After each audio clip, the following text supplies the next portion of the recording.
All right. So just a couple of things, housekeeping before we end for the day. Notice in this view, if I go in and I put on fine and wireframe, what am I seeing?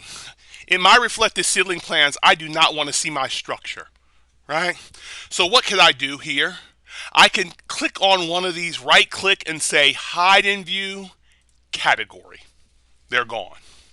Now let's talk about bulkheads, all right? Let's pause the video for. Okay, so we talked a little bit about what a bulkhead was. Let's draw one, all right? I can put a bulkhead right at the end of this hallway. So I'm going to click here, right? And I am going to say what? I'm going to say create similar, and then I am simply going to draw a wall that's just sitting out here, right? And if I click this, this wall is going up to the second floor, but I know I don't need that in this instance. So what am I going to do? First and foremost, I'm going to right click here and say disallow join. Click here and say what? Disallow join. And I'm also going to get rid of this beam system that keeps popping up too, right? There we go. I'm going to align to here, this edge, and then I'm going to stretch this wall across, since it won't join, to here and to here.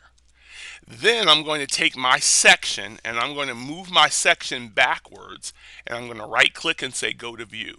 And now I know on my first floor, if I'm looking at this right, let me go back and change my, oh, sorry. I meant to go hidden line, right? If I go to my first floor, right, and I click on that wall and then I go to my section view, there it is right there. Now, let's think about this logically for a second. We certainly don't want it on the floor, so since we don't want that touching the floor, we're going to have a what? A base offset, and it's going to have to be what? Positive or negative? It's going to have to be positive. And I'm going to want that base offset to be a minimum of 8 feet, because I'm also going to have to put an exit sign on this thing. So what I'm going to do is say that I want this to be 8 space 0, right? And now the bottom of it pops right up. Now, we may go back in and adjust this later, but now look what this will do on my first floor reflected ceiling plan. Now I have a bulkhead that I can see, and if I want, I can go in here and go to ceiling, and I can say automatic ceiling in that corridor. Oh, I didn't mean to do that other one there. And now I have that ceiling in that corridor, right?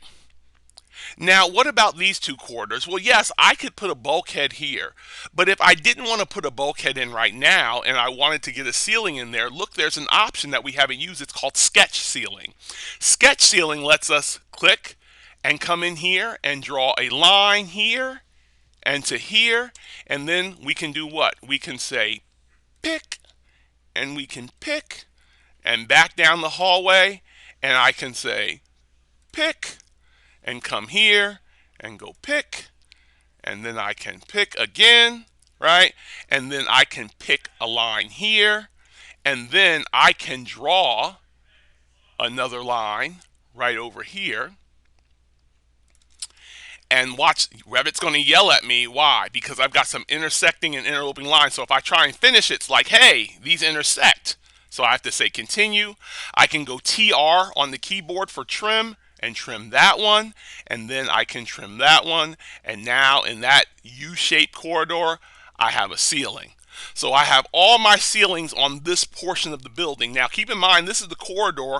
We have not defined this space yet and what it is. Here we have 8 nice offices, and we have a what? We have a lab in the middle. And if we go down to the first floor, we can see, is that lab going to be big enough for us? I'm just going to drop a dimension on there just so you know. I'm going to click here, and I'm going to click here, and I've got a nice 10-foot space in the middle by 41. By how big is this space? Interior wall to interior wall.